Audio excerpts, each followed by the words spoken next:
Welcome back sa ating YouTube channel mga katropa. So ngayong araw na to, pag-usapan natin yung mga bakuna, vitamins na kailangan ng ating mga patiner o patabaing baboy. Ibig sabihin mula sa pagkawalay sa inahin at ito ay piglets pa lamang, nasa edad na 28 days, 35 days o kaya 48 days is maaari na nating sabihin na patiner nga ang pinag-uusapan natin. Ibig sabihin nito, palakihin patabaing baboy. Ano nga ba ang pag-aalaga, mga bakuna at vitamins na kailangang ibigay sa kanila para matiyak natin na magiging maganda, maayos, mabilis ang kanilang paglaki. Tara, pag-usapan natin yan dito lang sa Kabady Mo Ko YouTube channel.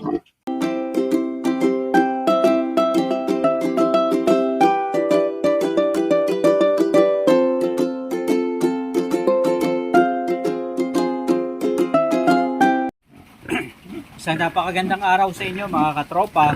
So ngayong araw na to pag-usapan natin mga bakuna, vitamins and vaccine na kailangang ibigay sa mga patabaing baboy o palakihing baboy.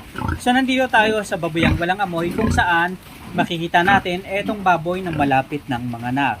Ibig sabihin nito, kapag nanganak to ng piglets, magbibilang tayo ng mga 30 days, 28 days o kaya 45 days bago maiwalay ang mga piglets sa kanila, sa mga inihing ito. At sa ganong sistema, maaari na nating masabi na mag-aalaga tayo ng mga patabaing baboy. Ano-ano nga ba yung mga bagay na paghahanda na dapat natin gawin at dapat ibigay sa mga patabaing baboy para matiyak natin na magiging healthy sila, malusog at mabilis na lumaki. Ito na, ibig sabihin sa araw ng pagwawalay, sa ika-35 days o ika-28 days man, o ibig sabihin kung 28 days tayo nagwawalay ng baboy, after 1 week nyon, maaari na tayong magpurga sa ating mga alaga. Ibig sabihin, yung mga piglets na winalay natin sa inahin, is pwede natin gamitan ng Latigo 1000 o Ivermectin. Kung Latigo 1000, makakatulong ito para maalis ang mga bulate sa kanilang mga tiyan na nagpapabagal sa paglaki ng mga baboy.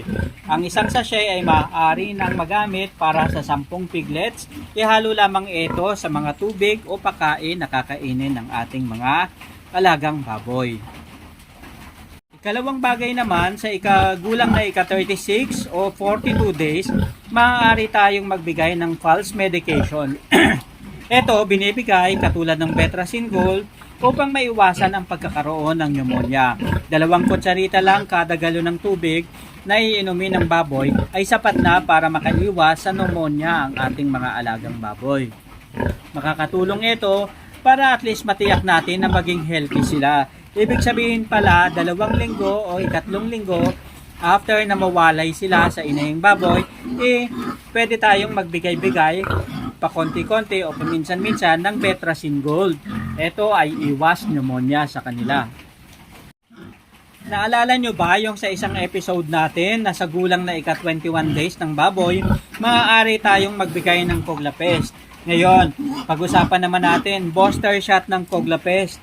Ito ay maaari natin gawin sa ika-42 days. Ibig sabihin nito, kung 42 days na old na ang baboy mula nang ito ay isilang at naiwalay na natin sa inahin, maaari na tayong magbigay ng 2 ml booster shots ng Coglapest. Ito nga pala guys is para maiwasan yung hog cholera. Alam naman natin na normal na sa mga alagang baboy yung hog cholera, di ba? Kaya naman importante na tayo bilang isang magbababoy, talagang meron tayong vaccination program. Katulad na lang nitong Coglapest na tinatawag. Ito na, sa ika 2 months ng baboy o ika 60 days mula nang ipinanganak ito, maaari tayong magturok ng mga booster shot ng Bexan SP. Remember mga katropa, ang Bexan SP o yung vitamin B complex, nagtuturok tayo, di ba? Sa ika 14 days, ika 21 days, at maaari itong ulitin sa ika 60 days. So ito makakatulong sa ating mga katropa para at least matiyak natin na magiging mabilis ang paglaki ng ating mga alagang baboy. 3 ml lang kada ulo. So sabi ng mga katropa natin, bakit 'di ba nagturok na tayo ng booster shots, nagturok na rin tayo ng maliit pa yung baboy? Ito naman, since patiner na ang pinag-uusapan natin, makakatulong rin ito para maging mabilis silang lumaki at maiwasan yung pagkakaroon ng sakit. Ganun rin, pwede rin tayo guys magturok ng Sostalin LA para at least maiwasan ang matinding pneumonia.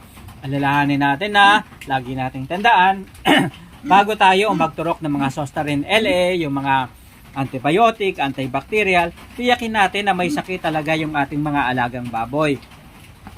1 ml nito kada 10 kilograms na baboy. Ibig sabihin kung 20 kilos na yung baboy mo, 2 ml lang sapat na. Ngayon naman mga katropa, sa gulang na ika 66 days old hanggang 72 days old, depende sa pangangailangan. Ulitin lang natin yung pagbibigay ng Betracin Gold. Ito ay nasa sachet lang at talaga namang murang-mura lang din naman, kayang-kaya naman. Makakatulong ito para maiwasan yung pneumonia sa mga alagang baboy. 2 kutsarita lang kada galon na pwede nating ihalo sa mga inumin ng baboy. Minsan nga pwede na nating ihalo doon sa kakainin ng ating mga alaga. Ngayon, sa gulang na ika 72 days, maaari ulit natin silang purgahin.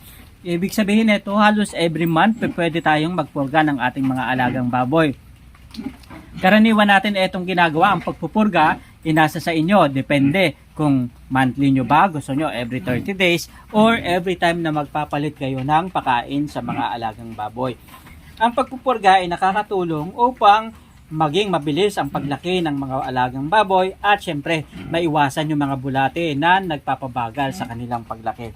Okay, ito isang sachet sa kada 3 grower. Ibig sabihin since malaki na yung baboy, kung dati 10 piglet sa isang sachet lang, ngayon 3 baboy sa isang sachet. Okay na, kung may 10 kang baboy, 3 sachet okay na.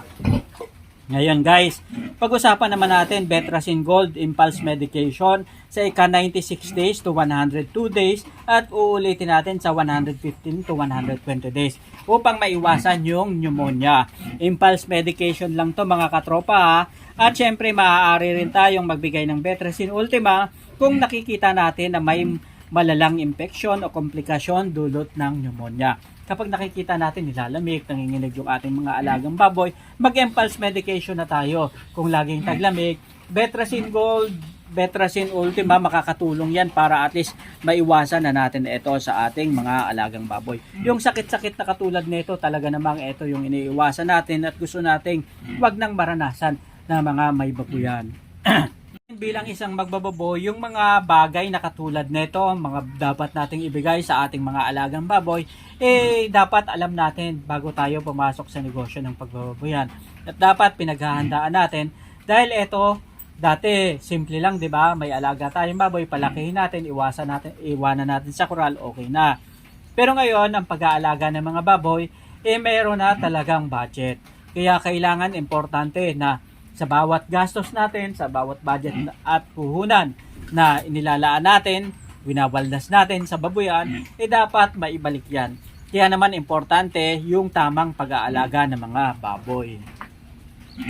So maraming salamat mga katropa sa pagsama sa atin ngayong araw na to. Isa na namang kwentuhan dito pa rin sa Kabady Mo Ko YouTube channel. Sama-sama tayong matuto, magnegosyo at umasenso. Hanggang sa muli mga katropa, maraming salamat. Paalam.